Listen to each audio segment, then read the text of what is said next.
go, Jim. He's dead.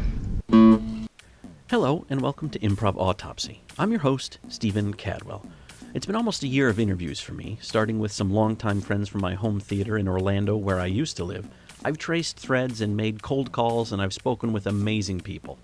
I've found every conversation inspiring and illuminating, and my improv murder board is a tangle of red yarn. Which brings me to this interview.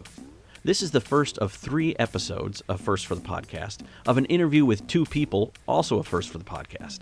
I know I've said in the past that there are people and groups who should have documentaries made about them, and these 2 fall into that category, though it would need to be a mini-series, not a single documentary.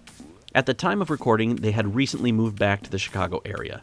They travel the globe planting the seeds of improvisational theater, not simply improv comedy, but improv as legitimate theater, the way I first learned it from Professor Lyda Stillwell. I won't belabor this too much. Suffice it to say that the improv world, the theater world, and the world at large are better for having Shaun Landry and Hans Summers a part of them. Here is part 1 of Shaun and Hans' Improv Autopsy. I can tell you tales, but me throat is dry. Well, okay. So, first, thank you both for joining me on the podcast. A random stranger shot you a message, and you agreed. I love that. Yes, anding. Well, you always yes and. Yeah. I'm like, I want to know who's invoking my name, and We Be Negroes' name. Satan is invoking our names. I don't know if you will remember him or not, but I've been sort of doing a improv murder board, starting with my home theater in Orlando. SAC Theater. Yes, I'm in Michigan now, but that's where I used to be. So I've been interviewing people since that's where I had connections. That's where I started, and I just interviewed Joel McCrary. I remember Joel. Yeah, memories go back far. He was before my time at SAC, but he was talking about the House Full of Honkies and We Be Negroes doing Big Stinkin' Improv Fest in Austin and being paired with you for the show, and then playing together as the kind of the final show of the set with both cast, and how much fun that was. Well, here's the thing. The thing was, we did House Full of Honkies with We Be Negroes because they thought it was hilarious things. We had hilarious names back then. They called it Race Riot. And they called it Race Riot. And because, the 90s. And we ended up doing a show, and Wayne Brady was in the show in House Full of Honkies, and obviously Hans, who then you look like Benny Hill, now you look like a very broke George Lucas. I walked up to Wayne and said, "Hey, Wayne, you wanna jam with us?" And at that point, everybody was auditioning for everything. That was the nature of Big Stinkin'. That was the nature of Big Stinkin'. They invited all the casting directors from LA to these shows. Yeah, and they were basically looking for people of color, which were far and in between. And it's better now, but yeah, there were 4 of us at this point, 4 African Americans. Me, Francis Collier, John Hildy, in Chicago, and John Hildreth. There were 3 of us. But at Big Stinkin', there was We Be Negroes and Wayne. And I walked up to Wayne, I'm like, "Hey, man, you want to go and play?" And he's an amazing actor, amazing singer. But he's smooth. That brother is... He was worried about his image. Smooth. So, yeah. We used to call him Teflon Wayne. I mean, you throw some shit at him and it just slides straight off. He was going someplace. And where he was going at the end was obviously, what's the game show that he does? Let's Make a Deal? He was going straight to Let's Make a Deal. After that, he got cast on the American version of Whose Line? Yeah, he got an American version of Whose Line? But yeah, he was like, "Well, it sounds like fun. That move, it sounds like fun, but we really shouldn't mix ensembles." And I'm like, "Oh, okay." And I'm just so naive because I just want to play. And I'm like, "Oh, okay, bye." And I walked away, and I literally went, "He just dissed me. What the fuck was that?" Well, he he was more worried about the agent seeing him always in a good light. Yeah, always in a good light, always with people he knows. And that makes logical sense. But me, I'm that dumbass who's like, let's play. I don't care who you are. Let's play. I don't care if we've never played ever in our lives or never had a rehearsal ever. Let's play. Right. So we were supposed to do a third set. We were supposed to. Negroes did the first, honkies did the second, and we were going to mix for the third, but we didn't get around to the third. And what was even funnier was I think also at Big Stinkin', I think it was the following year, or Wayne was supposed to host one of the shows. Well, he ended up going back to LA and they didn't have a host for one of the venues. And I'm just like, wow, that's all messed up. And then someone was like, hey, Shaun, you want to host? And I'm like, yeah, sure. Why not? I'll host a bunch of other people. Why not? And I don't mind. I'm really good at hosting. And I'm like, okay, sure. I'm like, I've done a lot of shows and a lot of hosting where other people have bailed. Oh, like the tribute to Avery Schreiber. Avery Schreiber, when at Chicago Improv Festival, I was on the board of CIF when it was still around. And I was just there to... Jonathan was late. Jonathan was late. God love him. He actually took a picture in front of our new condo here in Chicago with a sign was like, welcome back to Chicago, Shaun and Hans. And I'm just like, you're awesome. Kind of stocky, but that's awesome. I should have just given you a set of keys. We're still here in LA. He's our best friend. I love giving him crap. But yeah, he ended up getting there late. He was stuck in traffic or something like that. So I got up on stage and hosted the show. So yeah, but Big Stinkin' was pretty wild. A lot of stories out of that too, out of the original. It ran 5 years. We did 3 of the 5 years. Yeah, we did 3 of the 5. And it was wonderful, and I'm glad our name is being invoked. But the House Full of Hunky show was super fun because our host for that was Fred Willard. Fred Willard, yeah. Okay. And yeah. Fred was willing to mess around with the Negroes. He would set up gags with our group. He did a bit. It was a bit. Because, also I'm like, man, do you ever not smile?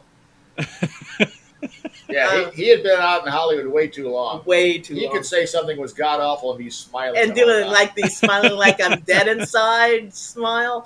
But he came up to me and goes, I want to do a bit with you. And I'm like, oh yeah, because I love bits. And I'm hoping this is a bit-free zone. And he gets up he goes, I'm going to come up on stage. He's going to say lovely things. So he goes, this amazing group. They're mostly African-American. And he gave me his wallet beforehand. I mean, this is Improvising While Black, IWB. He gave me his wallet. He walks out on stage. Oh, this is wonderful. This is great, blah, blah, blah. And he starts patting his pants. And he goes, gee, where's my wallet? Who took my wallet? Someone took my wallet. And I'm holding his wallet.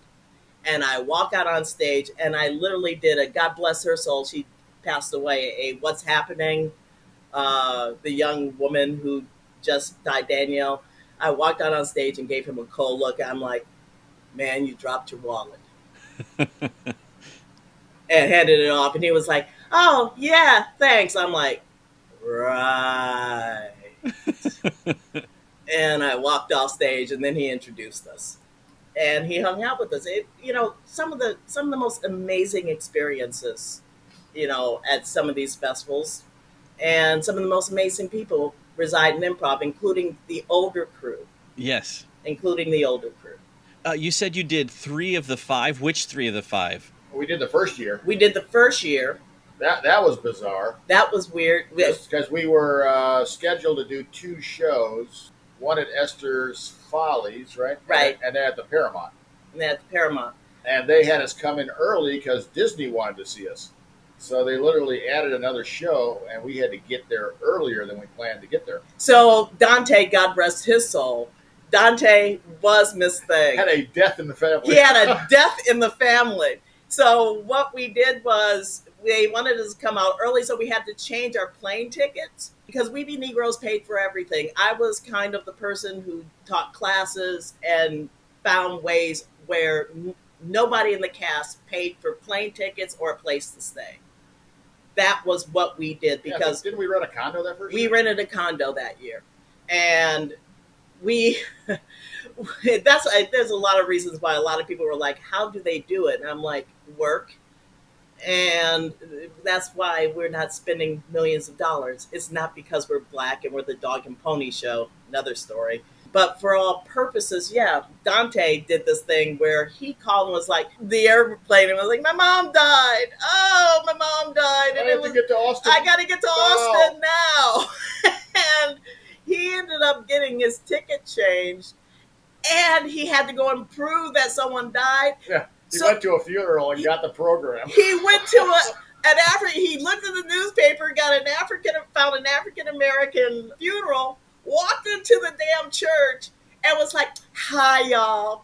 I'm like, I'm sorry for your loss. May I have your program?"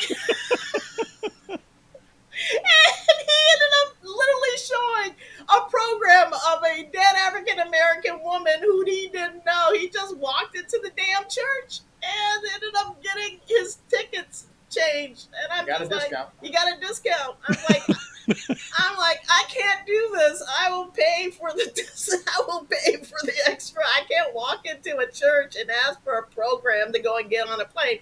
We were the original Seinfelds. I swear to God. I was going to say, you said Wayne was smooth, because that sounds... No. That Dante. Yeah, I mean, Wayne was smooth. Tay was super smooth. Smoothest gay man you would ever He meet. was the smoothest. He was the smooth of the LGBTQIA plus community. That brother was smooth. he could barely. He wasn't the best improviser, but boy, he could catch on quick. Yeah, he would walk back, because we interspersed short form games with our sketches, and he wouldn't know what the hell the games were or the suggestions or the art, because we did basically, changing the style of a playwright or a movie person, and he had no idea. You mentioned John Ford, and he smile and he leaned into me and he would goes, take 2 steps back and then lean into one of us. Who is that? John Ford? Who's baby? No, or I'm sorry. Let me do tech. Baby, who's John Ford? and I just say one word, brother. I can say westerns. Just think westerns. Literally, he had no change. He wasn't but you give him a script, because we're professional actors. My degree's in theater at Columbia, and I get all these, regular produced scripted shows. Was that the first year where people thought he was nude on stage? Yes. Okay. That was big stinking. That was the second year. Our second year, yeah. We did the Paramount, because the Paramount's so big, it's 1,800 seats, and he would never write anything, but he'd come home, because we had a Negro house. We all lived. We call it the Negro house. Yeah, we all rented this. We all lived together. A mansion over in Buena Vista. Yeah, it's in Buena Vista, not too far.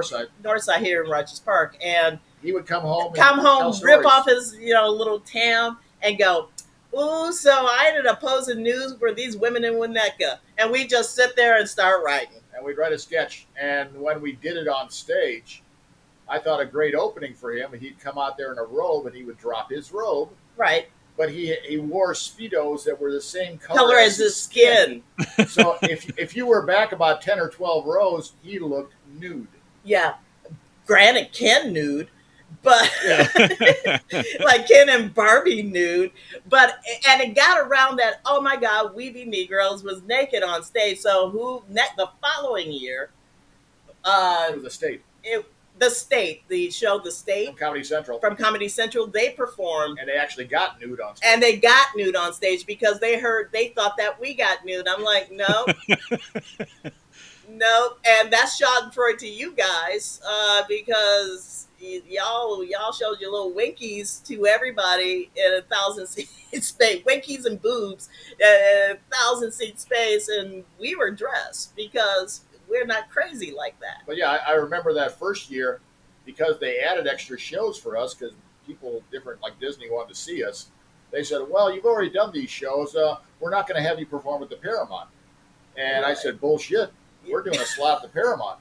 And I kind of muscled them. And yeah, you did. Well, we can only give you, we had a 40-minute set, and we can only give you 25 minutes. So we literally double-timed our material. And McKay. And Adam McKay was one of the hosts, and he goes, afterwards, man, they're working hard for you, because we were working double time. We were working double time, both and improvising. we brought it in like at 24 minutes and like 52 seconds. Yeah. That actually was a ball. I mean, playing the theater that large with the box, the private boxes, and then afterwards we went outside to have a cigarette, and people were asking for our autograph. I'm just like, why? what? Why What are is you asking why? for our Why do you autograph? want this? So Hans and I are back to back, and we're signing autographs. And literally, I was signing autographs. This will mean nothing in 20 years. Love, Shaun Landry. This will mean nothing. But here's the thing. The thing is, because I have a weird, crazy rep in improv, because I've always been the forward-facing person with OBN and everything, and I don't mind that. Well, it'd be weird if I was. Well, yeah. But the thing is, I get a lot of slack because of his angry German thing going on. It all gets laid on me, so I get a lot of grief and all the rest when it comes to she's impossible to work with, and that kind of thing. So I work double time to go and say, just as me personally, to say, well, when it's me now. It's me now. I'm not, whatever happens, happens. Yes, I will sleep on a futon couch. Yes, I'll sleep if you have a air mattress. Yes, I will do that. Would you like me to cook for you? I like being sociable a lot, but even in Chicago, we weren't very sociable because I came with so much baggage. Well, yeah, we produced our own show, so we were kind of separate from everybody else. Separate but equal. We were always renting theaters and producing our own shows. That's funny. No, it's not. No, it's not. But the one thing we did you couldn't do from the other companies is we made a lot of money when we were out of town. Yeah, we couldn't make that much money in Chicago, but we got the reviews here, and then we performed in different cities across the country. Yeah, and Second City did me a solid by hiring me. They did me a solid by hiring me, and I was there when I needed to be. I never hung out at Orsi's, which was the bar across the street at that point. Never hung out at Orsi's the way everybody else did, because I think it was Francis who said it, which is, you do your job, you do it well, and you go home. Yeah, I think the only time we were at Orsi's is when we used to go over there with Marty. Marty was our best friend, Martin DeMott. He was the one, basically the ones who got me into Second City was Ed Garza, who was part of the Second City. Yeah, but I got you the audition. You got me the audition. That was the one at that Second City holiday party. Yeah. And I literally walked up. You literally strong-armed Marty. Yeah, I went over to Marty and said, Marty, you have auditions tomorrow. You should give Shaun a slot. He goes, oh, okay, let her know. He was so drunk, too. And he goes, let her know at this time. I said, why don't you tell her? Be more impressive. So he comes over to me, and he's tipsy, and I'm just some woman who has been improvising around the city. And he goes, Shaun, you got an audition tomorrow at Second City. Be here. And I'm like, what time? And he goes, 9:00. I'm like, okay. And he walked away, and I just went, holy shit, I got an audition for the Second City. And that was the first time I auditioned. Yeah. The second time was through their minority outreach program. And the people who ended up getting into Second City with me was me, Caesar Jamie, who was a thing back then, and also Martin Garcia. And that's also how we got our first cast for We Be Negroes. Yeah. Because we had just gotten back into town from Seattle. Right. And we had rented a theater. We wrote a show. We just needed a cast.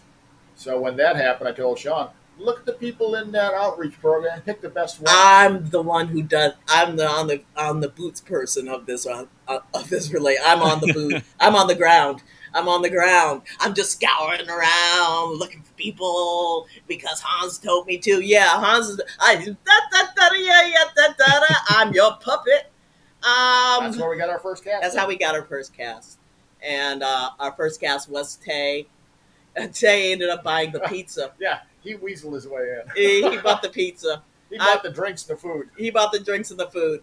He was wondering what's going on. Why is Shaun asking Bill Underwood and Keisha Cooper over across the street? And he's like, I'm coming too. And I'm like, oh shit. And then he started buying pizza. And then I thought he was wonderful. I'm like, okay, we're just gonna teach him improv, and it's gonna be great. Isn't it great not to ask one single question in 5 minutes? I don't mind. What's Dante's last name? Richardson. Richardson. And was part of your initial cast? Yeah. Yes. I was just say I think you named other people. Who else was in that first cast? Our original cast was Bill Underwood, or as I like to call him now, Dr. Bill. Dr. Bill Underwood. He became a doctor, and he works. He actually does surgery, internal medicine and surgery now, and he's also an amazing runner. Bill Underwood was in our cast. Keisha Cooper. Keisha Cooper. I don't know where she is at this point. And also me and you. Yeah, it was 5 of us. Yeah, it was 5 of us. Because we had a couple other ones you picked out, but they didn't want to do it. Yeah. They didn't want to spend the time. Yeah, we had literally, before I even got the cast, we had already gotten the space. We were already doing the marketing. That was a Cafe Voltaire. Cafe Voltaire. Which we only knew about because they had advertised it as part of American Express commercials. When you're in Chicago, Come to Cafe Voltaire. So when we came back, we go, well, a lot of the theaters that used to be here are gone. Let's go rent for Cafe Voltaire. And at that point, in the basement of Cafe Voltaire was Schoolhouse Rock. Yeah, they had just finished their run. They had just finished their run. That's where they did their initial run, was the basement theater. Yeah. And at that point, we were doing that. And actually, before that, we also did the ensemble with Amy Poehler. Amy was in the group. Yeah, that was before we went to Seattle.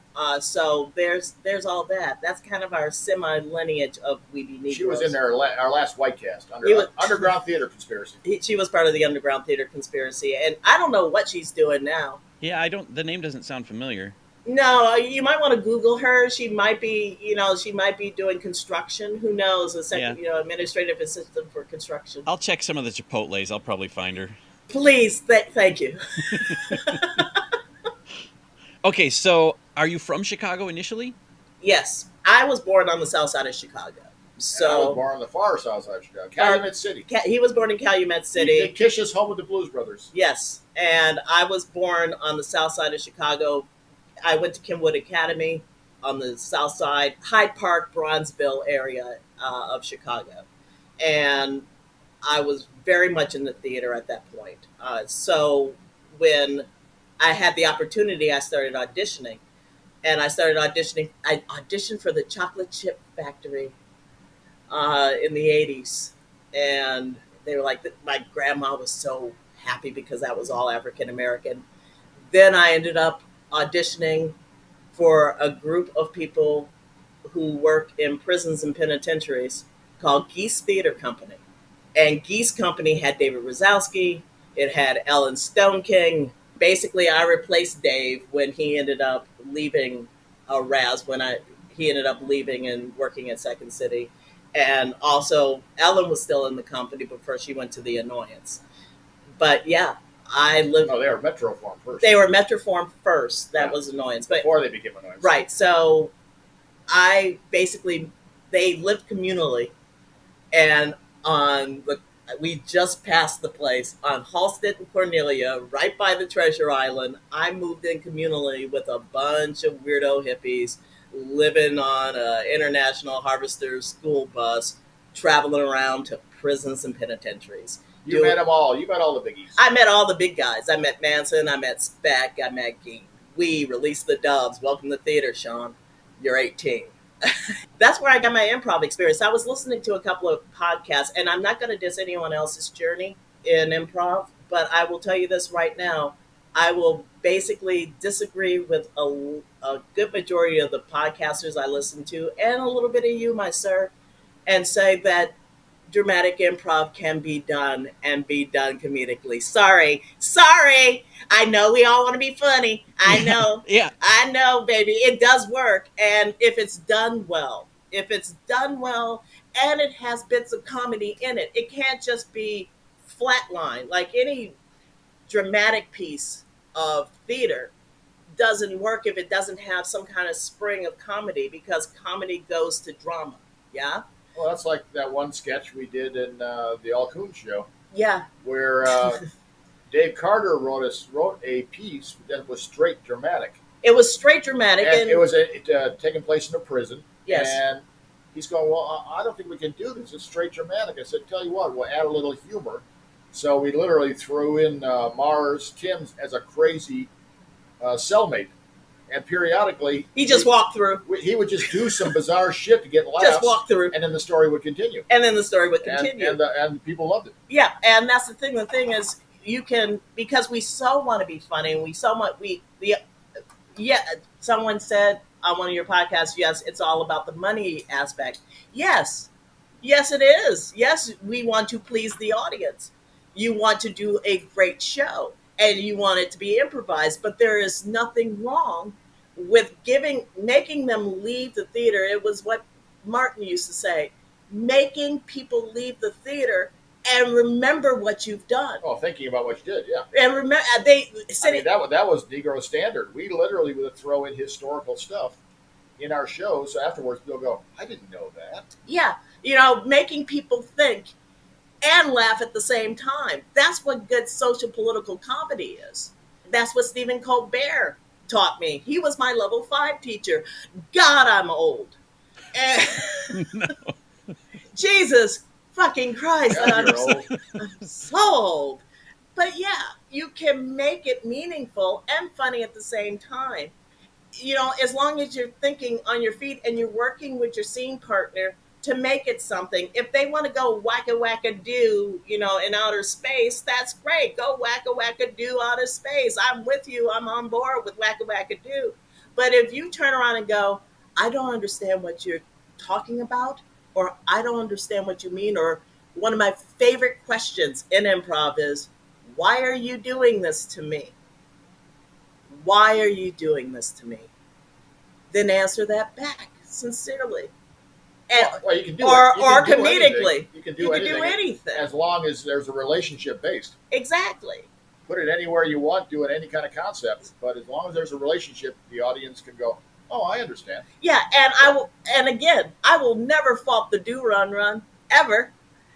I will never fault 5 things. I started in short form.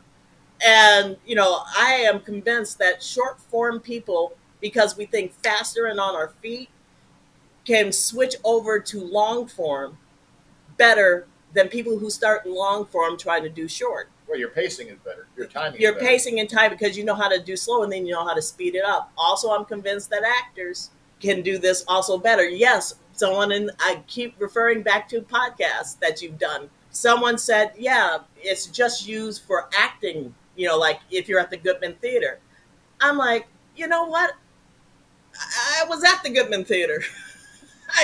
I took, that's how, in my teenage years, I auditioned and I got into the Goodman, and I learned how to improvise at Goodman.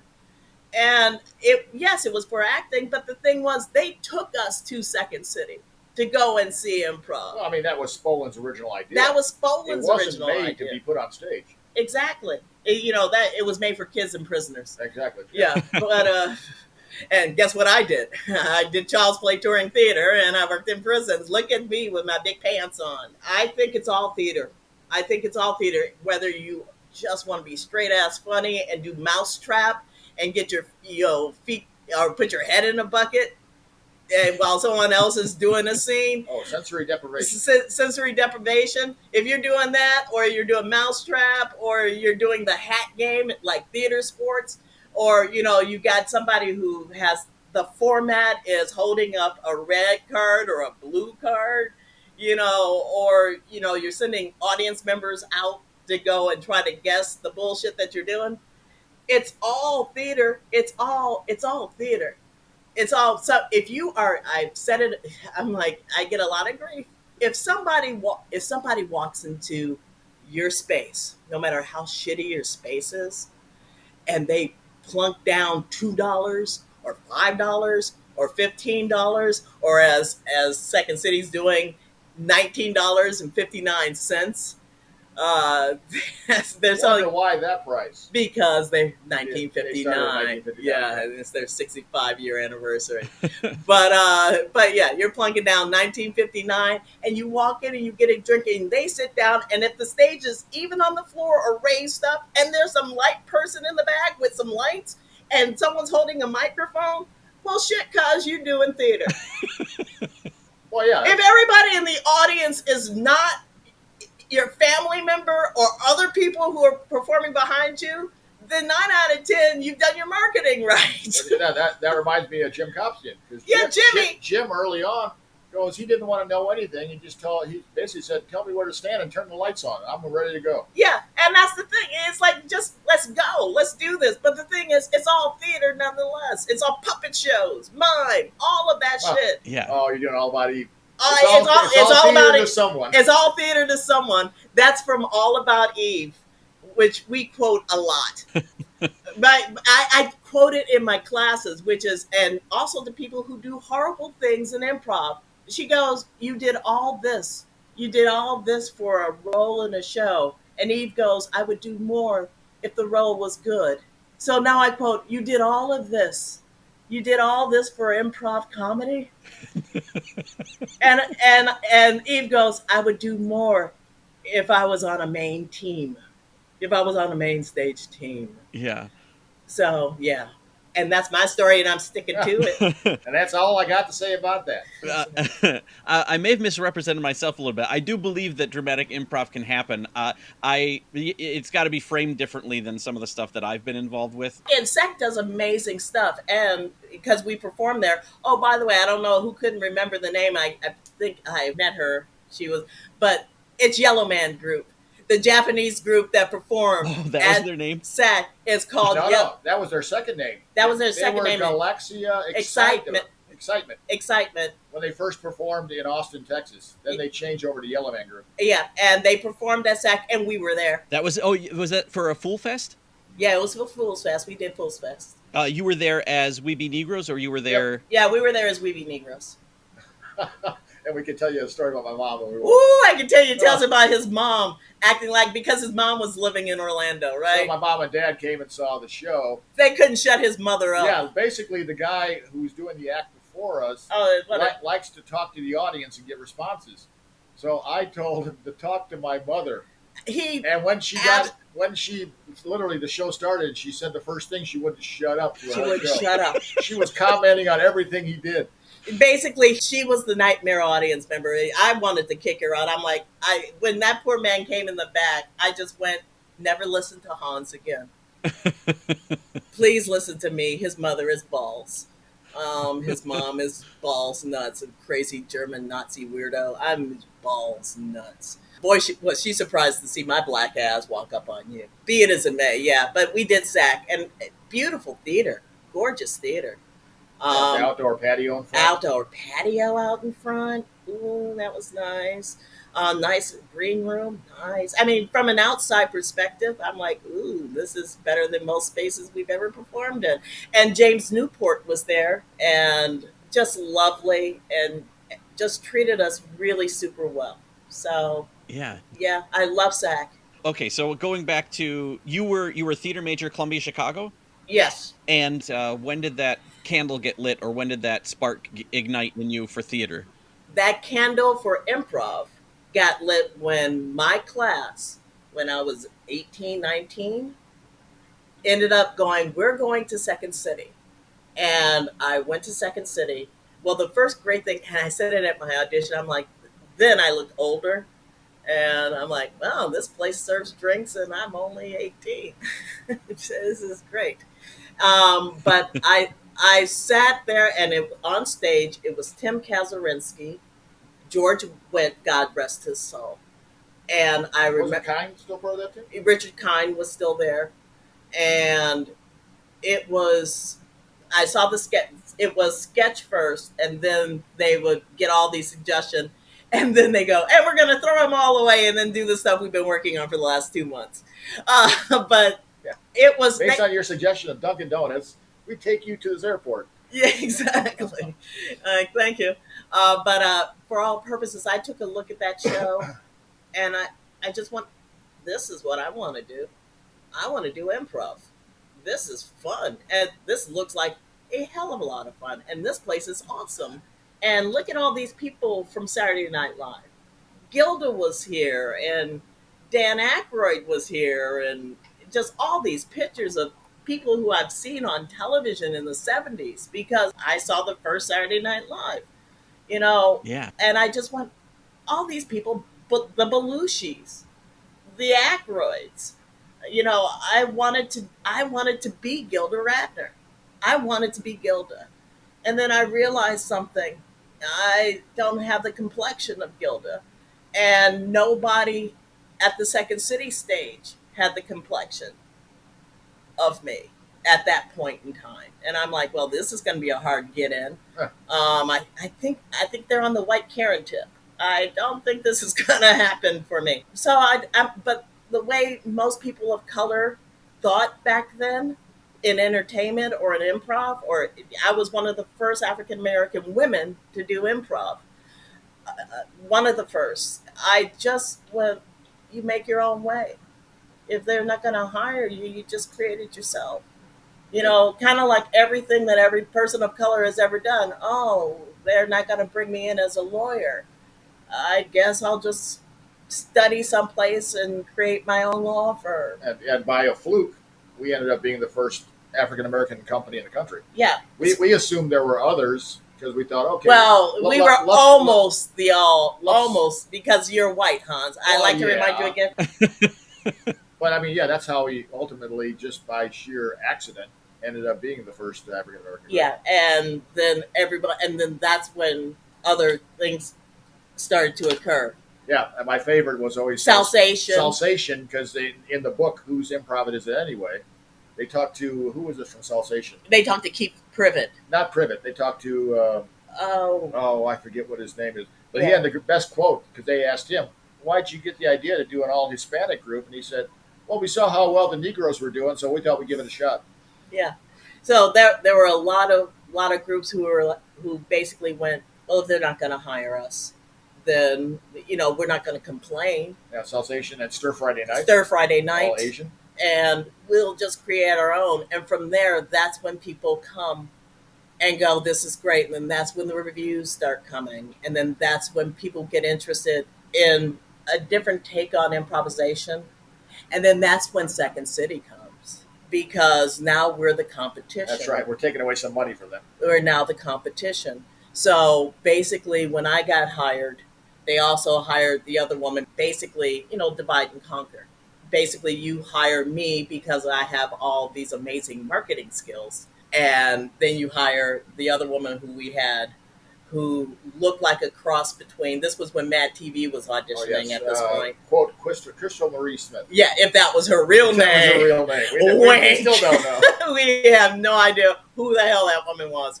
But literally, they hired Crystal Marie Smith and me. And I had to go and tell, Kelly Leonard said, can you go and tell Crystal we would love to go and have her come in? And I went back to the OBN compound and said, Crystal, Second City would like to see you.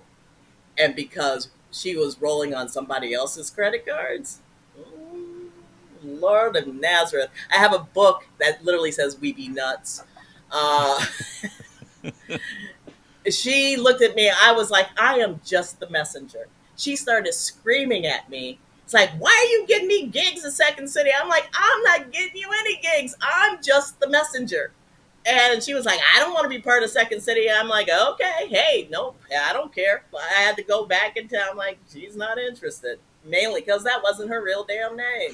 I wouldn't be interested either if I was rolling under somebody else's ID. Yeah, she came here from New York. We're not quite sure what her name was. Yeah, and just like, I talked to Phil Lamar about that. It's like, I know her. That's not her real name. I'm like, Phil, what is her real name?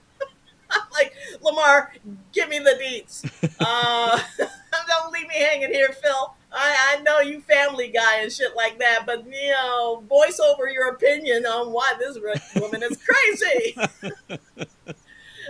I'm just like, I love me some Phil Lamar. She was good on stage, though. She was great on stage. She could sing. She could dance. She was not who she was.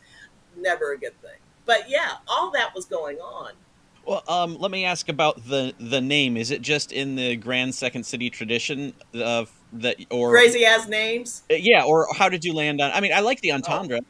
It makes sense to me for Yeah. because it's we be We be Negroes. Negroes. yeah. Because yeah, we were throwing around different names. May I tell that story? If you're telling all the rest of them, so go Oh, you're telling ahead. some. I'm letting you talk. Yeah. I feel like a kibitzer. It's okay. Yeah, you are a kibitzer. Yeah, shut up. Yeah, you too. I love you back. This is what we do now. We just give each other shit. We were at our space, which is literally up 6 blocks away from where we used to live decades ago on Lunt. And we're all sitting in the compound, in the OBN house Oh compound. no, we weren't there yet. Yeah, we were. No, we weren't there. Where were we? No, we were over on Clarendon. Clarendon. On that, we had that apartment over there, which was like 2 blocks away from the house we ended up. Yeah, that exactly. You are correct. My bad. But we were all sitting around, and I'm like, we have to name ourselves something. And we were listening to. Oh no, we were just everybody was throwing out names, and it was bizarre. Yeah, Dante wanted to call us the Rainbow Factory. Rainbow Tribe. Rainbow Tribe. But- And I'm like, God, we sound like 32 flavors. There's 34 flavors. I'm just like, no, we sound like an ice cream store. But ultimately, by the end, Bill Underwood goes, "Why don't we just call ourselves Negroes and get it over with?" And I'm like, And that's that's hilarious. and that's when I thought of the prior joke. You know, if black people own Toys R Us, what would it be called? We be toys. So we thought we be Negroes. And I'm like, we can't call ourselves with a W. And then I thought about Josephine Baker, who is French. Basically, Well, not French. She went to France. she went to France, which she ended up being French for all purposes. And she went over there along with a bunch of other African American artists, like Fats Waller. Yeah, late 20s, early late 30s. 20s, early 30s. And I said, we need to give an homage to the French. Let's call ourselves we, O-U-Y. So, and also we means yes. Yeah. So, yes, be Negroes. We be Negroes. And then I said, we're going to have to explain this to the media and marketing. We're going to have to explain this. And then we came up with this elaborate, it's in Oh, yeah. Every press interview, we Every kept getting press- more and more elaborate. it with the was story. elaborate and lovely and gorgeous, and how I wish it happened. So I just basically, the Austin Statesman, the Chicago Sun-Times, the Trib, the Reader, every freaking paper, the Colorado Oh, paper, yeah. The TV interviews we did in Kansas TV City. interviews we did in Kansas City and KCMO, and I'm not going to sit here and go, it's just a bunch of us being stupid in a room. I'm like, no, it needs to have gravitas. Everyone at that point was getting a bucket, getting, an adjective, a noun, and a verb. Yeah, they're doing catchphrases. Yeah, and doing catchphrases. Everyone was like, wow, that's a interesting name with meaning. And now that we're older, yeah, I guess accidentally and without warning, like an accident now I'm like Lou Barker. Without warning, we actually created something that people remember decades later. I mean, where people will go, do you remember We Be Negroes? And quoting back things, I have a good memory, generally, but quoting back things we've said on stage, that's wild to me. That's wild to me. Now, did you form with the intent of primarily doing sketch or improv, or was it always a mix? Or It was always Both. always a mix. Always a Well, mix. we changed over the format. We didn't intersperse it. We did 2 acts. And originally, I think we interspersed some short form games in the show. Then And we we started- go, why don't we just do a second act of all improv? So we did a long form. So and we did- created our own long form. yeah. So we did the church.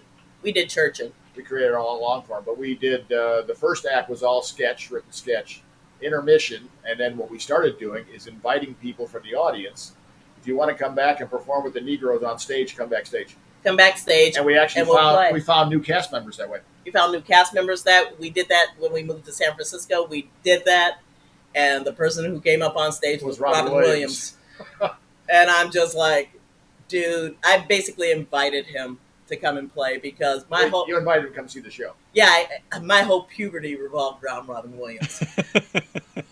That short little hairy monkey. I'm just like, he was doing 60-minute photo at that point. And then he brings Woody Harrelson with him. And I'm just like, where the fuck are we? What's happening here? This is not LA. This is San Francisco. What's happening? But our shows were mixed. It was Black Second City for all purposes. And then we started branching out, doing more long form. We created Churchin', where for all purposes, Churchin' was us doing, we were testifying on stage. We were all Baptists. Right. We did. Black, yeah. We formatted it with 3 people did prayer based on the subject, whatever the suggestion was. We opened it with 3 prayers. 3 prayers. Then we did a collage of scenes. The linchpin of that was we did a revival. We did a church revival. Then we time dashed it. We came back to those scenes we created in the first part. Yeah, so it was a Black Herald. Then we time dashed the prayers at the end. Yeah, and our toggle piece was the revival, where it started with us going, how can we get more money out of this? Yeah, we started passing the bucket around. We started passing the hat. And basically the joke was, put anything into the bucket. I said, we don't mind the money that, jingles, but we really love the money that folds.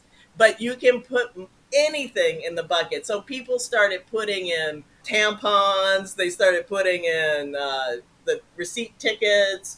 They started putting in, one person gave us 2 tickets to see B.B. King. Where was that? Where was that? Where they actually gave us our paycheck? They gave us our paycheck in the bucket. I think it's Scott City, Kansas. That was Scott City, and they put the promoter put the paycheck. Our paycheck. I'm like, oh my god, we got paid. So basically, I was the one who went through everything and did a bunch of jokes. We got mints, things like that. So we just pass everything out to the cast. Yeah, we got money too. We got money. It's like, oh, here's $5, and Tay would run up and take the $5. That was our toggle piece, and then we all tie it into the suggestion. We also used to get people up on stage to testify. An audience member. An audience member to testify, and generally it was the audience member who gave us the suggestion. And then we linked it all together. We underscored it with a cappella music, and I found a really good riff from the Persuasions. You know a cappella, they're like the original a cappella group. Yeah. And they used to do one, I think it's called Hymn Number 8. Hymn Number 8, yeah. And so it had a great underscoring riff, so we used that to underscore the entire set. Yeah, we never called ourselves a team. We called ourselves an ensemble. We create these formats that were, no one else could do because everybody else was afraid to do them because it dealt with Black Baptist churches. And we wanted to make it look scenic. A great light person, a great piano player. Someone said it. My favorite girl said it in a podcast. If you got a great light person, you got a great that can follow along with you, or they're in rehearsal with you, and they know those beats and they know when to put up a red light if it's devil and Satan, or blue lights if you're in Blue Sky, or if you're doing some kind of weird version of the woods. You get this woodsy version of lighting behind it if you have a good light person. And then, we used to also wrap the entire first set of sketches. We did do improv at the top and the bottom. We opened with Negro Cafe, where everybody was doing a cappella instruments. Yeah. So we'd come out one at a time and add and make a full orchestra kind of thing, a jazz band. My boy Ronnie Ray, he just do some of the worst rap in the world. Ronnie Ray is brilliant, but he do some of the most hilarious rap. And he'd just be like scatting, hey man, and he'd be like, hey man, and then you do the better. Now I sound like, hey, gonna have a good time. A nabba nabba dibba, a dibba dooba dabba, a dibba, a zuba, hubba hubba. Just like Obama. And then actually, I figured out I hated shows where they go, hey, we're so and so, and they introduce themselves.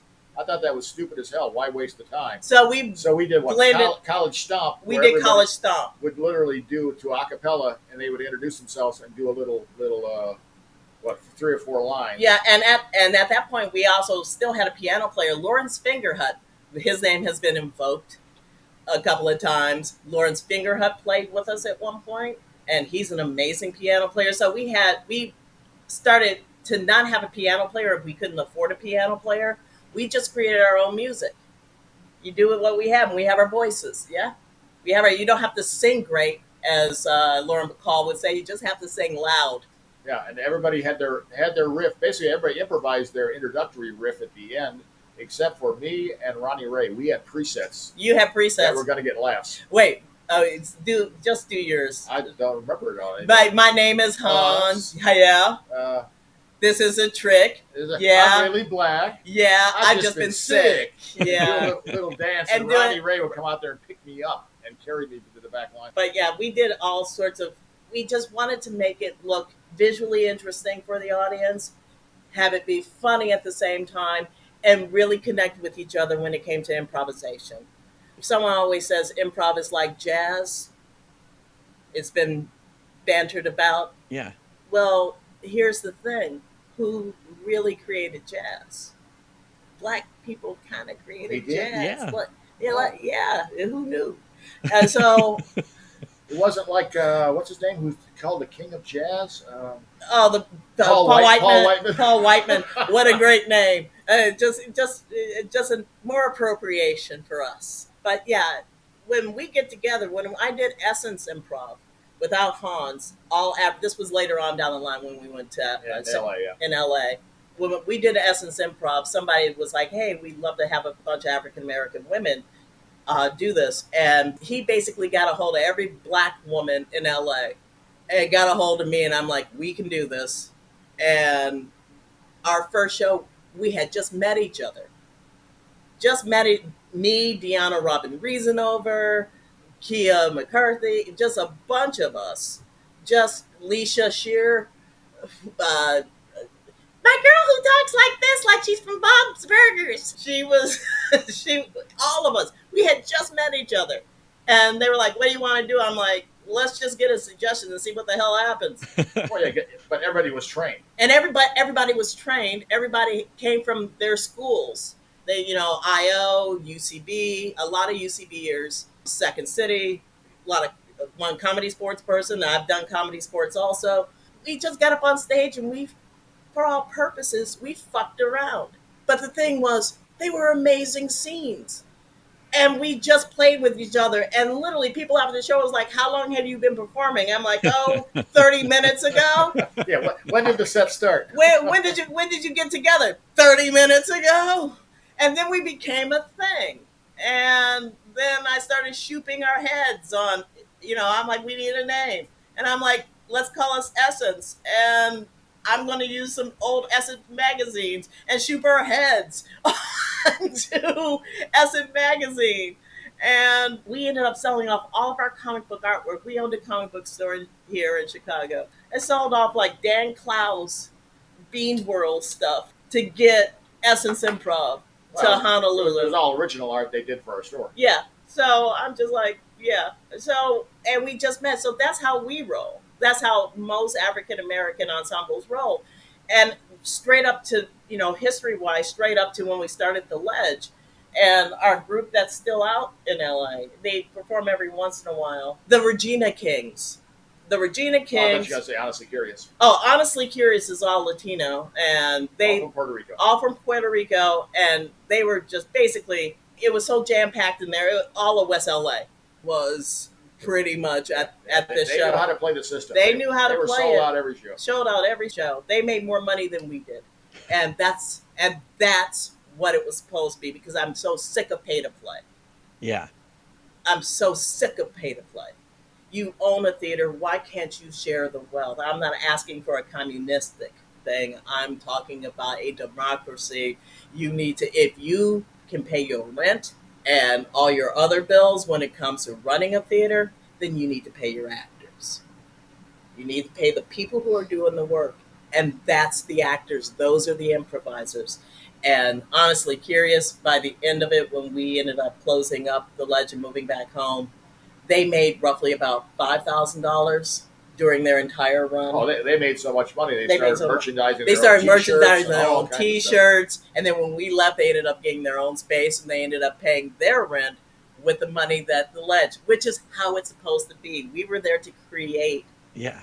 We were there to create ensembles, not teams, because teams basically, if you look at the Ledge logo, it's like someone convinced me to do the Ledge ensembles, and underneath is like, because we don't do lacrosse. We don't play lacrosse. because we don't play lacrosse. Well, yeah, the ledge came from Kim Howard Johnson. Yeah, and Kim Howard Johnson was the one who named, because we were doing the seniors improv, and Kim is a writer, and he also was in the first cast of Improv Olympic yeah, he first cast of IO. at Cross Currents. Honor Finnegan versus the Brain of the Galaxy. Yeah. He was in that with Dell and all those cats. And also, he's friends with the Monty Python guys. Well, he was in Life of Brian, so there's that too. But and when we moved back here to Chicago, literally a month ago, he goes, "So you're opening up Hepcat again?" I'm like, "Yeah, no, yeah, no more comic book stores. I just want to do improv. I don't want to run anything. I don't want to do anything. I just want to get up on stage and see a light shine in my eyeballs." That's right. And The Jimmy philosophy. Tell us what to stand, turn the lights on. yeah, and turn the lights on. But for all purposes, yeah, he was one who named the ledge, and he had improvising while he's been teaching classes in London, like I've been. And he goes, "I don't know what I'm doing." I'm like, "Man, you've known us since Hepcat.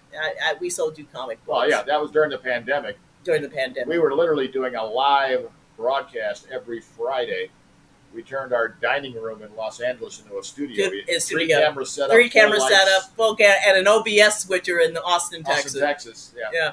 So we didn't. I'm like, I don't want to try to click my computer and try to switch my own cameras. So, yeah, ours looked more like a sitcom. It looked like a sitcom. And then we did 2 sets, and we'd have a guest for the first set. We had a camera in our living room, Mm-hmm. and we would do something with somebody, all of our friends. And Kim, Yeah, basically all of our friends. and Kim did Over one of those. 50. That's when he said, I haven't improvised in 10 years. And I said, "Man, don't worry about this. We got you. We got, as we do. We got your back." And he goes, "You got to take me to the ledge."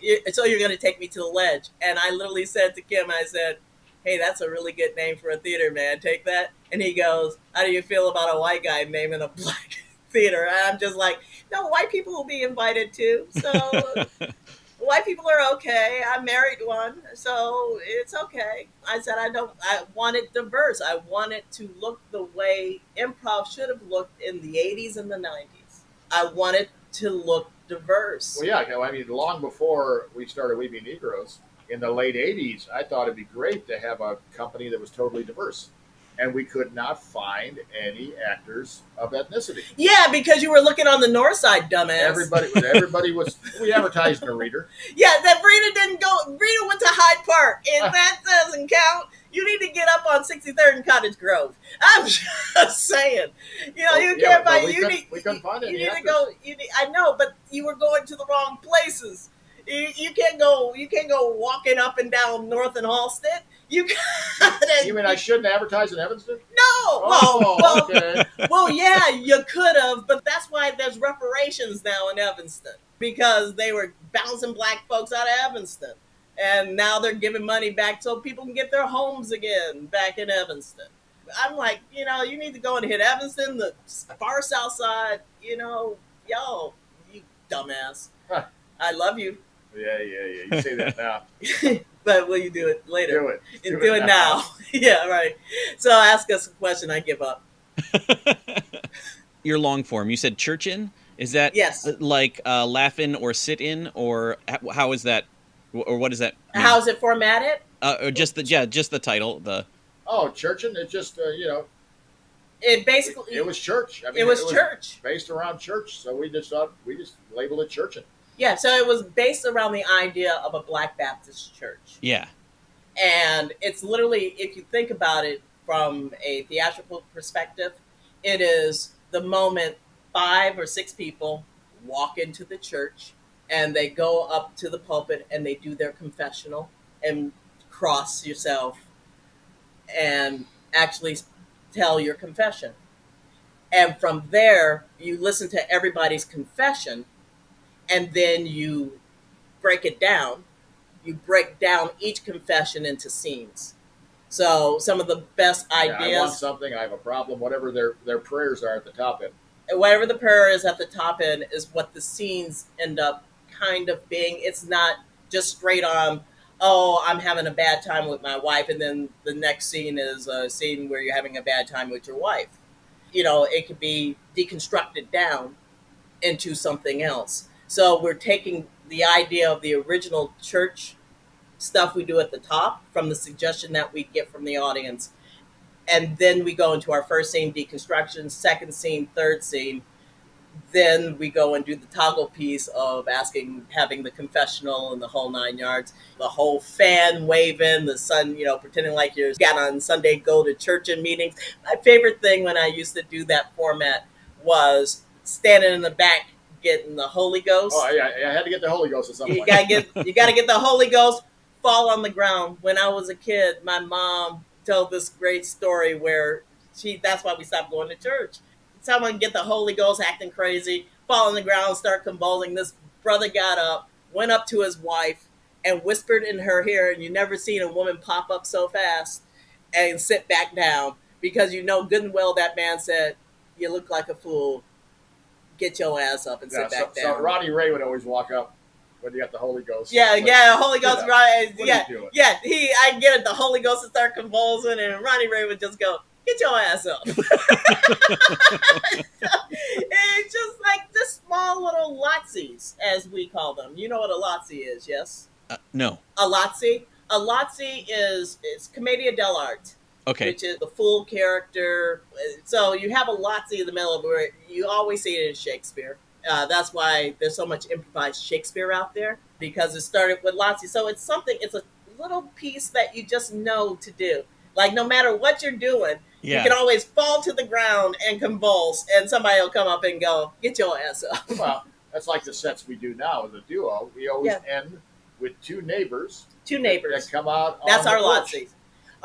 We know we're always going to end the set, no matter what we do in the entire set. We're going to end with those two old neighbors coming out and basically having a scene there. Yeah, and here's the thing: we never know what we're going to improvise, but we know it's going to be these two old people. It's almost like the idea of Bass Prof. You always know that they're going to be fishing, and you always know at some point Mark Sutton is going to go into some very illicit conversation about something that he really knows. Am I right? Yeah. Whereas with our two old people, I will literally ask for a protein, and I will do literally a very long version of give a real recipe. Give a real recipe. Because there's only two things I like to do anymore at 60: improvisational comedy and cooking. And both of the old folks are widowers, so we have that whole background to work on too. It's like, what was your spouse's like, and all that kind of. So you have your Lotsie set up, and then you just play within it. It's the same kind of thing they have with Curb Your Enthusiasm. You have if you audition for improv, it's the same kind of thing with Curb, or if it's a film, anything. Spinal Tap, because they came in with Christopher Guest stuff. Any Christopher Guest stuff. They have a general. I'm holding a circle. They have an outline. They have an outline, but the thing is, you can play within that outline. Yeah. Ergo, ipso facto, the Lotsie. Thank you. I'm a theater person. Thank you very much. I'm here all day. This is what I teach in my classes too. There's a million different things that I have issues with when I see improvisational theater, but we'll get to that. Should I tell my favorite story with Negroes? I don't know. Would you like to hear his favorite story? Absolutely. All right. You don't have to ask a single damn question with us two. No, we'll just keep babbling. We'll keep talking forever. We had done the first festival in Kansas City. Oh where, my God. Where they invited. I know this story. They had done the first year, it was all locals. The second year, they actually invited people from all over. So we came and we performed. And then they go, hey, how'd you like to come back and do Black History Month in our theater? And it's like, sure. So we came and did a week long for Black History Month. Yeah. And it was that was Trish Barong. And Lighten Up. And Lighten Up. And trust me, I'll send this link and tag Trish and go, we love you, Trish. Because she's my fave. She's my favorite friend in the world. But yeah, literally when we were there for the first show, and it was the first time, this is Kansas City, where they had a black audience in this theater. They had never had a black audience. They're in Kansas City. They're around KC Barbecue, and they had one single damn black person in the entire goddamn theater. So the whole audience was black. And that's when I got the idea to pimp. And I went there. I hate that term, by the way. Their house company was there. I hate the term pimping. Their all-white house improv company was there to see us. Yeah. And this is the kind of improv group where they all wear bright-colored T-shirts. They all had You know, matching that gear era on. where they all had, I have yellow and I have red. Well, I go, hey, you guys want to do a gag before our show starts? They said, yeah, what? When they introduce us, we want you to run through the audience onto the stage and start chanting, "We be Negroes, we be Negroes." Let Oh, me take this story over. okay. So they're like, "Oh, this is going to be fun." And let me just get my thoughts together. This is a nightmare story for me. So I know the whole audience is black. We actually had two cameras there because we record everything. We have shows from the 80s recorded because memories. And we had two cameras and one was pointed at the audience. These poor non people of color run out in their matching gear going, ladies and gentlemen, we be Negroes. Guy M was up in the booth, and they run out on stage, and they start chanting, "We be Negroes." We have a camera shot of two black women looking like they were about to kill somebody. They were like, "What the hell is going on here?" And I'm just like, "Oh my God." Yeah. But for all purposes, yeah. And then we came out on stage, and their expressions turned from "I'm about to kill somebody" to "Oh, that shit's funny." I'm like, if we waited any longer, half the audience would have they would have got up and left. That or beat the shit out of the actors on stage. I'm just like, no, we're not here to hurt anybody. We're here to have fun. So yeah, that is his favorite We Be Negro story. I'm like, I have a million others that are so much more joyous. Well, we also, happy. staying with Kansas City, remember we wrote, talking about dramatic improv, we didn't even realize it was dramatic because it was too real. We did a scene with Dante, Yeah. and he was taking it was all set in a gay bar. So he was taking his friend to the gay bar because his lover had left him to cheer him up. And that became so real, the audience didn't know what to make of that scene. They were hugging Tay all day long. And he was like, no, it's just acting.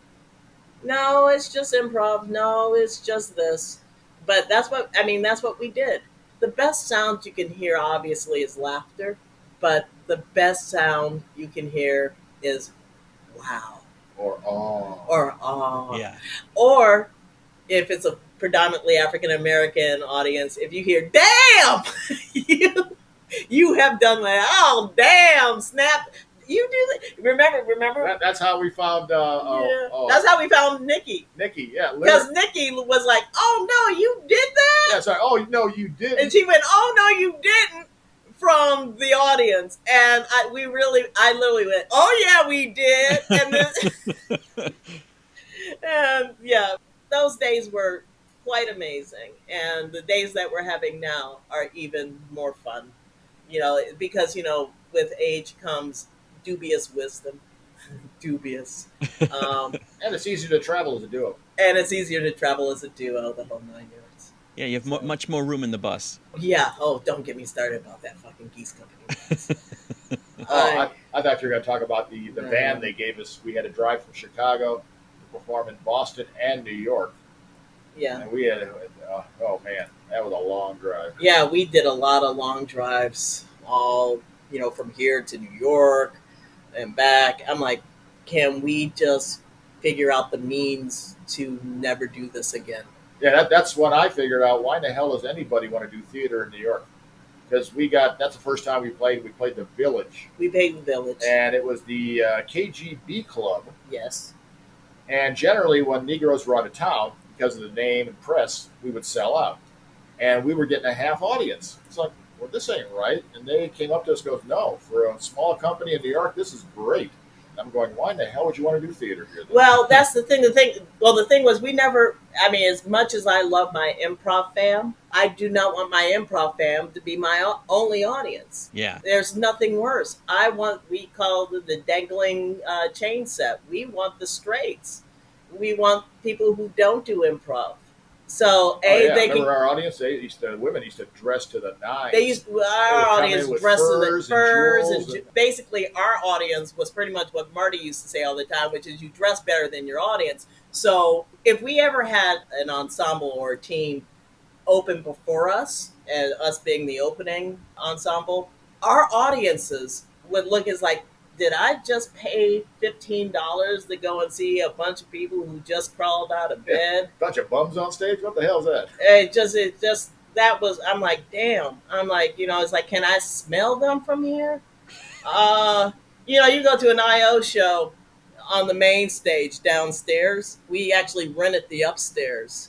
We opened it. We opened When the, the I. yeah, Well, the one hell, on Front Street. I gave them the lights. We were literally the first show to open the Del Close Theater when they had that space over on the Clark Street. Yeah, and yeah, but yeah, it's just like you go downstairs and it's just like it smells like cheese and feet. It's just like, and that's not just the theater. That's the people who are performing. I'm like, y'all, there's a thing called a shower. Use it. I'm just like, if we did stuff, our whole code for OBN, we didn't wear matching sneakers and jeans and crap like that. We ended up just dressing in theater black. The great thing about theater black is if we wanted to add anything to it, if we ever decided to go cray and use props, we could add something to black, and it was all different styles of black. Yeah, everybody wore their own style. Everyone wore their own style, like Christian suit coats, suit coats, and I had the Susan Messing black dress, as I used to call it. Susan Messing used to wear tights underneath her skirt when she was at Second City, and she just looked. I'm like, I like that look. Let's see if they have a larger version in size 18. But yeah, everyone had their own style of black, but we weren't shooting. When we were in LA and I was working at the Pack Theater, somebody put out a thing going, all teams need to sit in the front before their show. You cannot be behind stage. And I'm like, that's bullshit. That's bullshit. Because you should be in the back warming up. You should be in the back connecting with each other before you come on stage instead of watching what we're doing on stage. And then people are trying to go out the front door and then all the way around the side in their old space. And then you go through the alleyway and then get in the back and then come up on stage and perform. That's some bullshit. Well, I mean, that was during the era where they were like our gang. They didn't charge for tickets. They didn't charge for tickets. You could just give money if you wanted to. Yeah, you gave money if you wanted to. And I'm just like, this is not a business plan. This is you lucking out getting a space that's charging cheap in the middle of Sunset Boulevard. No, they were in Santa Monica. Santa Monica Boulevard. I'm just like, what the hell are you guys doing? But yeah, all that is, we are here to perform to the masses. We are here to go and entertain and also be able to do the connection that we talk about now. Someone posted on my Facebook wall, we just moved into this fabulous condo, apartment, condo. If you're paying for it, it's a condo. Yeah, if you're paying for it. If you're renting it, it's an apartment. But we've just moved in, and I literally just took out from all of our boxes all of my T-shirts. And I collect two things. I collect shot glasses from every state that I've been in, and improv T-shirts. So I'm like, one of my favorite ones is from Kansas City, where it wants to be Frankie Goes to Hollywood, which is we don't need no stinking scripts. Unfortunately, the red shirt has blacked out pieces where if you're far away, it looks like it reads, needs scripts. I'm like, this is the best fucking shirt ever. This is the best improv shirt ever. And then they got smarter than one of my other shirts says, the best audiences are intelligent and drunk. And so I have all these improv T-shirts, and Josh Flanders from the duo ensemble Flanders literally wrote, "Cult much?" And I'm just like, fuck you. I love you.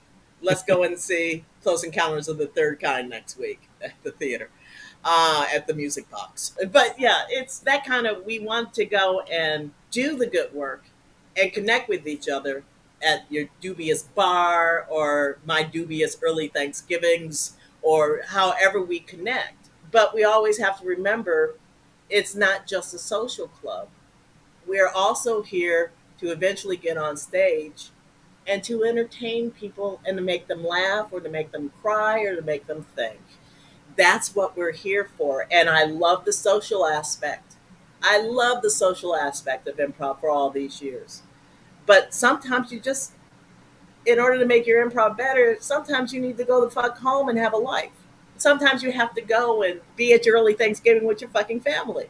Every once in a while, you need to go and see things that are outside of improv. I don't know. You Yeah. go to a drag show, or go to an Indy 500 race, or go to a film festival, or do whatever. Go to a knitting circle. Do Oh, something with yourselves outside of improv, uh, because I don't want to sit here and talk to you. When I ask you questions that are meaningful, like "How's your mama?" You give me a blank stare, and then you go and tell me about your latest format. I, well, yeah, that's uh, always been my gripe. Your inspiration has to come from outside outside of where you're of this doing it. sphere. Yeah, If you're just watching other improv shows, that's where you're getting your idea. That becomes very incestual. it's extremely incestual and extremely weird. It's just white people, extremely Bad people. white people. WYPIPO. White people. Uh, y'all need. Yeah, I'm like, get out, go and dance, go to some. Yeah, watch old movies. Watch old Read movies. a book. Read a book. Go and watch the news. Go and that's what we used to. That's what how I learned is like in order to have lush improv, learn about the world, know what's going on with your current administration. That's why the '80s and now is so interesting and horrible and fabulous at the same time. We got Reagan on crack right now. Um, it's like, hey, let's go and bring the military. I'm going to talk politics. Let's go and bring the military to DC because who wants to talk about Epstein? It's these kind of things that make your theater amazing. That's what Colbert does. That's what Colbert taught me. Marty used to say, make it deeper than an ashtray. Make your improvisation deeper than an ashtray. That's how Second City built their shit.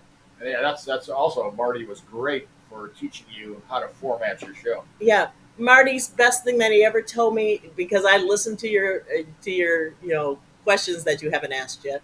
Uh, I keep this is my bit now. This is our ongoing bit. Is Uh, there someone else here? I thought we were just talking to each other. no, we're doing Oh, okay. we're doing our own podcast Ah. now, Hans. This was a bit But free zone. exact bit free zone. I'm sorry. Beep, boop, boop, boop, boop. Warning, Will Robinson. Warning. But for all purposes, yeah. These are you talk about shit that's deeper than an ashtray, and you talk about stuff that has meaning, because that's where you're going to get your audience. Your audience is going to afterwards go. Some of the best things you could ever hear was that improvised? Yeah. Was that I used improvised? to get that a lot. It's like, Music, yeah, and we still do every when once. did, when did you write that? When did you write that? We didn't. We just did it. We just did it, and that's the thing. One of the best things that Martin Demott used to say to me and to our class, one of the best notes or instruction was, and training was, you can say something and have it mean something completely different. So if I tell you I love you, so I say I love you so much, or I can say I love you so much. It's the inflection, how you present the words. It's like, or in my world, it's like, God, I'm so tired, or God, I'm so tired. I'm so sick and tired, or I'm really sick and tired. I think I have a cold, or damn, I'm sick and tired of you. There's a million different ways. I broke it down when I was younger as saying it like you mean it, or smiling like you're dead inside. So there's so many different ways to express yourself. And the thing is, most improvisers don't know this because we're so busy wanting to be funny that we forgot the stagecraft. Well, yeah, that's the problem. Too many people are trying to be funny rather than just trying to be natural. Just do what the scene calls for. Do what the scene calls for. If someone says, "Yeah, I can teach an improv class in 2 seconds," react, respond, $500, please. React, respond, $500. Yeah, but also I used to use a trick, especially when we were on the road, to know how deep we can get with the improv. I would always make a political reference early on in the set. and then I would know exactly whether the audience is predominantly liberal or conservative, And then and then we can play it from there. we play it from there. There's also other great things too, like Patrick Rolland and I did the Robin Hood Improv Festival, of which Hans and I will be heading off to In about 3 weeks. Right? in 3 weeks. I'm the curator. Yeah, AKA in America, I'm the artistic director. So I basically did what I used to do for the San Francisco Improv Festival. Pick the groups. It just there's a group, and I will say their name. I'm sorry if you're still together, but my God, the name of the group is called. And they sent a tape to the Robin Hood Improv Festival a couple of months ago, and I watched the entire thing. I watch them all. I watched hundreds of tape, but that one stuck out. Know why, my love? They were so good. They were so good that I literally put them at the top of the roster, and basically they're the only people performing at Robin Hood at this point. They're, yeah, you get my drift. I watched after I finished watching. I literally said to Lottie and Liam, who are the founders of Robin Hood, in our notes section of going who's going to be in the festival, it was 2 paragraphs of how much I hated this group. I swear to God, I literally wrote, if this was the Chicago Reader and they saw this show, the headline for this show would read in big bold caps, there are reasons why people hate.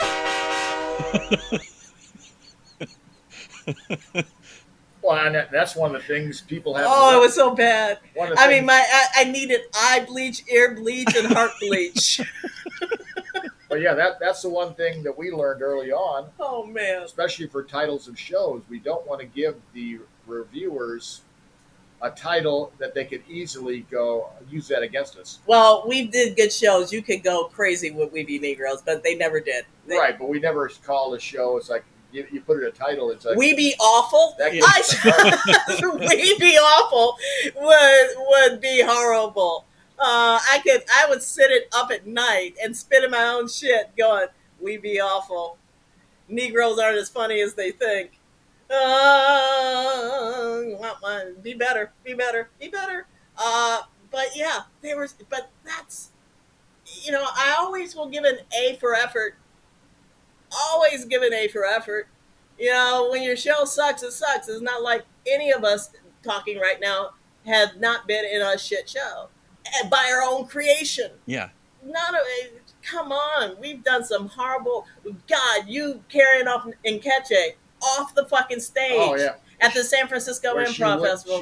She wouldn't shut up. Because there was an agent in the audience, so she was trying to play her whole thing straight to the agent in the audience, and she wouldn't get off stage. Yeah, so finally Hans had to pick. And also, I love Susan, but Susan was at the festival and literally told Nkeche to beat Shaun.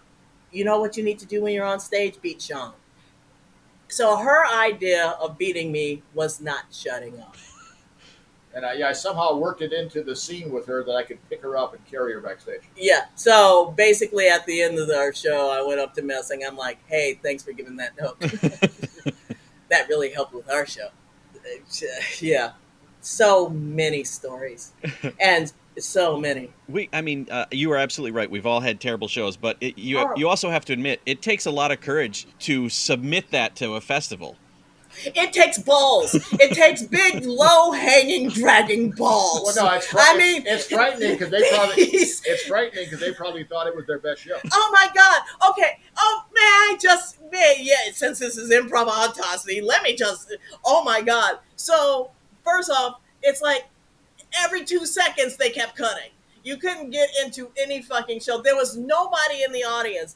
The guy behind, whoever the person behind their camera was, they kept snoring like, I'm just like, oh my fucking God. The guy who obviously ran this fucking thing was just all over the fucking place. Wouldn't let anybody, just cutting. You could not get one decent scene out of these people. And there was barely anyone in the audience and no one was laughing. Except for the guy behind the camera. And I'm just like, wow, the camera, oh my God. And after, I'm just like, and yeah, they sent that to us. They sent it to us. I'm just like, what part of this is awesome? They thought it was good. They thought it was good. I'm just like, You need to reevaluate. I'm sorry. I know that you don't see video, but my mouth is, as the English would say, I was gobsmacked. I'm not just like, my mouth was like, my mouth is right now hanging open, like the scene from Springtime for Hitler. Like, why? I mean, why is this happening? And this literally happened a couple of months ago. And I've seen my share of, you tried really hard. You guys just weren't really listening to each other. Somebody brought their baggage on stage. Right, you're novices. This You're is early on. You're brand new. You'll get better. You need a better teacher, director / coach. And it'll get better for you, because you can see it. There is like the nuggets that need to be shined, the diamonds that in the rough that need to be shined, that do a shit show. They need to do 2 in a row, but then they just need to be shined up a little bit. There's no shining to shit. Well, there is, but it's messy. Well, unless it's dinosaur poo that's encased in its, in its being, and you're doing the DNA so you can create more dinosaurs. Hey, Jurassic Park in the house. That's my reference. And if it's encased in lava and you shine up the lava, the shit looks great. Amber. And whatever. I came close to being. You came close. I came close. Leave me alone. Everyone gets this reference. God damn it. But yeah, it was bad. And I've seen my share all over the place. I mean, Chicago, have been for decades considered the Mecca. So I've seen some awesome fail all through Chicago, all through San Francisco. And I think part of it nowadays is a lot of the teachers aren't really. They're not want teaching to be theater. Teachers. Well, they're just other improvisers trying to make a buck. Where in the old days, the teachers were there strictly to be teachers. That's all they did. yeah, people like Michael Gelman, who is my mentor, and I think is an amazing teacher, an amazing actor. He was supposed to be Bozo here. Supposed to replace Bob Bell when he was retired. supposed to replace Bob Bell, and but he auditioned for Bozo. That man is absolutely a brilliant teacher in my mind. He's the guiding star you look at. Great notes, cares about people, cares about you as an actor and a comedian and an improviser. Martin was a great teacher. Martin DeMott. He did not improvise. He didn't want to. Nope, he just knew theater and He just knew theater how to teach. and he knew how to teach. Don DePaula. Donnie still knew. He had the best laugh, too. He had a sense of humor that was with him his entire life. Yeah. So no matter how old he got, he knew what was funny and what wasn't. Yeah, and he also had the best laugh when I auditioned for Second City. When I got in, it was Norm Hawley who was there. It was Donnie DePolo and Ed Garza. Oh, and the one that everybody hated, but for my Michalski. For my class, it got everybody in through the system was John Michalski. John Michalski, not Jeff Michalski. Jeff is his brother John. His brother John. People hated him in the class, but the way Second City was set up, you went through with 2 levels, and then you auditioned to get into the final 3 and do your show. We had him for our second, and everybody thought, God, he thinks everything we do is shit. And of our class, we had 18 members, 17 who got pushed through. They cannibalized all the other classes, but 17 of ours got all the way through. His class, his level 5 class at Second City was the longest running show of a level 5. They kept renewing us. We did ETC for 6 months. And there's reasons why, because we both come from really good level 5s and really great teachers. You had Michalski, I had Colbert. You had Mitch Rouse, who was in Jody Lennon. You had, who else? Mitch Rouse, Brian Stack. And Dwayne. And Dwayne Sharp, who is an agent now here in Chicago. And who else was there? Paula Godse. Paula Godse, who got hired at Second City and then take it because she got married instead and went to Hawaii. And April Edwards. April Edwards. Who was, April, so it wasn't April Edwards. April Fawcett. Who was Farrah Fawcett's cousin. That whole crew, they were the dream team. Meanwhile, years later when I got into my level 5, I got hired during my level 5. And Abby McNary, she had a show really fast on HBO, or they had a show really fast on HBO. I was in that class, and she was on Colbert's show promoting the class, and they were like, "I taught you. Here's a picture," and there's my face along with our entire level 5. And I'm just like, that's nice. I'm like, my big ass forehead. This was when she was wearing her Daisy Dukes. I'm just like, what were we thinking? You never saw that picture before. I'd never seen the picture before. Well, at that point, I was not the favorite of my level 5 because Colbert said it best when I got hired. Everybody started writing at someone else's house and they weren't inviting me. I was being cut out of my own level 5 show. And that was because I got hired during our level 5. And I said to Steven, it's Jeff Richmond was our piano player. And he was like, "What's going on with your class?" I'm like, "I don't know." And Colbert literally went, "Shouldn't they be kissing your ass?" And I'm like, "I don't know how this works." I'm like, "I thought everybody would be happy that one of us got in. And I'm not in the show." And he goes, "You got anything?" Because he knew I was doing We Be Negroes. And I said, "Well, I have this American Express parody commercial." At that point, it's like, I'm a blue jeans kind of girl. I'm a blue jeans kind of guy. And we got married. And we went all out on our wedding. Socks and shoes and spending for all this stuff. And then they called me to ask you. Yeah, they called me. Did you charge all this? And I said, no. I didn't charge any of this shit. So I got a free wedding, free clothes, a free car, and a new American Express card. Boy, are they stupid. American Express. Boy, are they stupid. I mean, this is what we were, we wrote I improvised it, and then we sketched it out. Classic Second City. And he was like, "Yeah, put that in the show." And Steven was like, "That's funny, put that in the show." And then I said, "I have this song called This Too Shall Pass." And at that point, Rwanda was going through it. And I said, I started it off on literally the history of horror, starting from pretty much the Civil War to Rwanda, with especially World War I and World War II stuck in there too, and Vietnam. And I do this whole thing and go, "This too shall pass like this has passed." And he goes, "This is a really good song." Jeff Richmond, I said, "Here are the lyrics." Jeff Richmond, who is Tina's husband, just was like, got it. Bam, the song was there. He just saw the lyrics and did the song. And then I sang the lyrics with the song. And then Steven said, "Do you have an opening for this?" And then I get up on stage, I do this very raw opening. "Oh, my mama back in the day, and she used to blah, blah, blah, blah, blah, blah, blah." And then finally, Stephen Colbert goes, "You know what, Shaun? You're thinking too fucking much."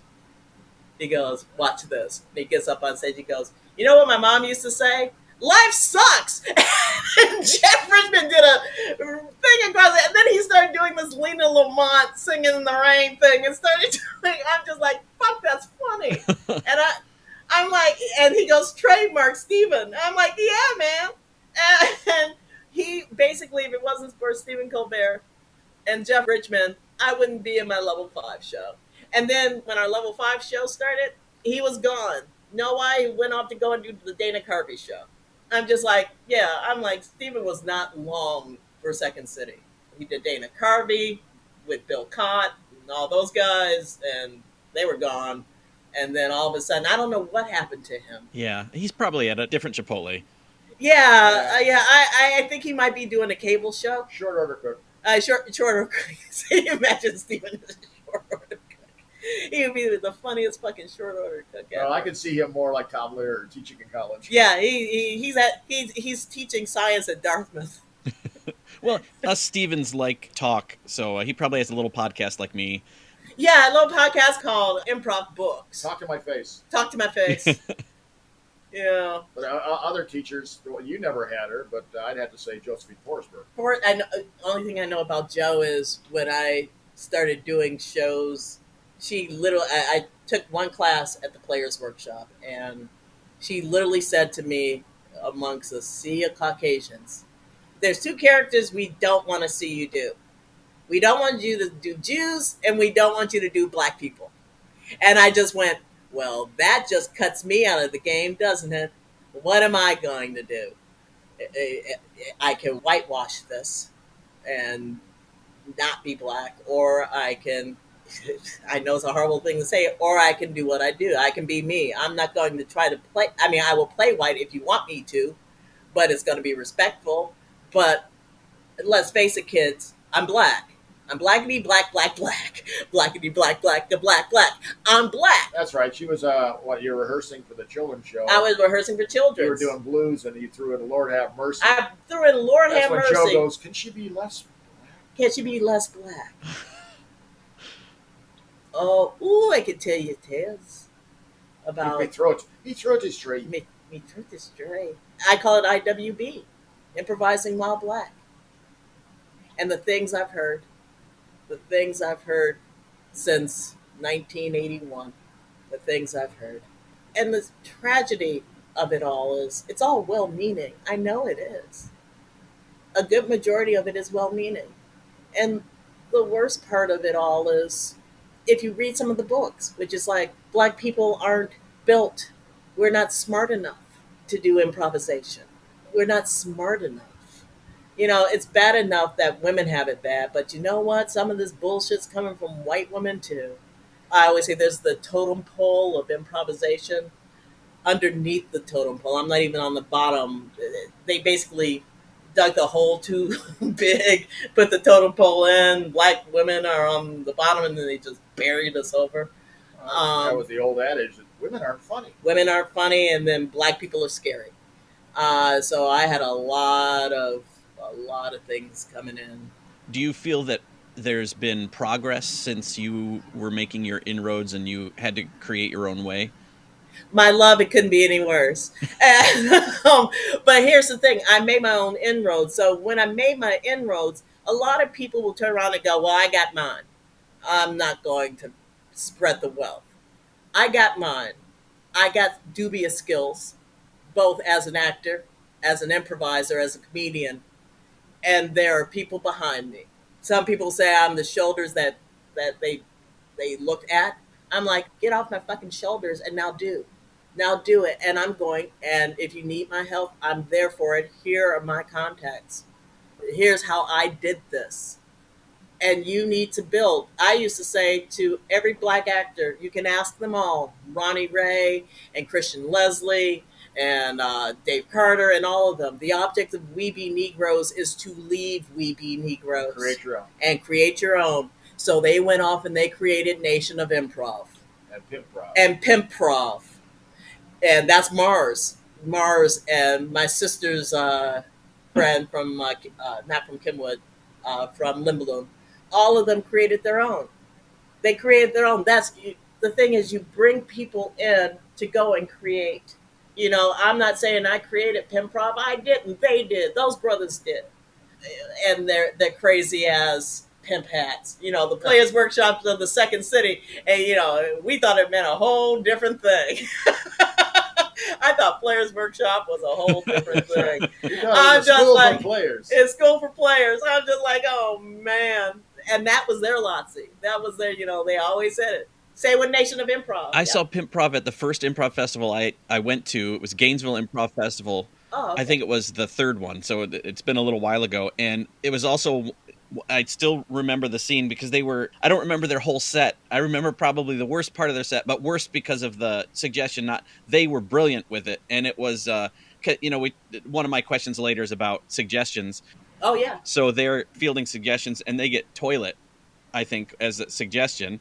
Of course. At an improv festival. Great job, everyone. Yeah, well played. Yeah. Thank you. Chef's kiss. Thank you. Yeah, thank you for making us work harder. Thank you. Appreciate you. And so they took it, and then it was like a 2-second scene, and they started, and one of them says, "Man, somebody got water on my toilet seat." Scene. Like, that was it. And that's all you need. And I was that's like, all oh, you that need. was so brilliant because they didn't just throw it away. Yeah, they didn't throw it away, nor did they expound on it. Right. That's all. That's all you need. That's called an improv blackout. Yeah. Oh, Not even an extended blackout. That is an improv blackout, and it looks like they had that planned all along. Now, didn't it? yeah. I mean, it should be an inspiration, but not doing the suggestion verbatim, which too many groups do. Yeah. It just should inspire you, not be the verbatim for the entire set. Yeah. That's it for part 1 of my interview with Shaun Landry and Hans Summers. There are 2 more, so come back for more stories and more wisdom. We're just getting warmed up. I'll throw some links in the show notes, and you can reach me for questions, comments, accolades, or cease and desists at improvbrain@gmail.com, also in the show notes. Thanks for listening to Improv Autopsy.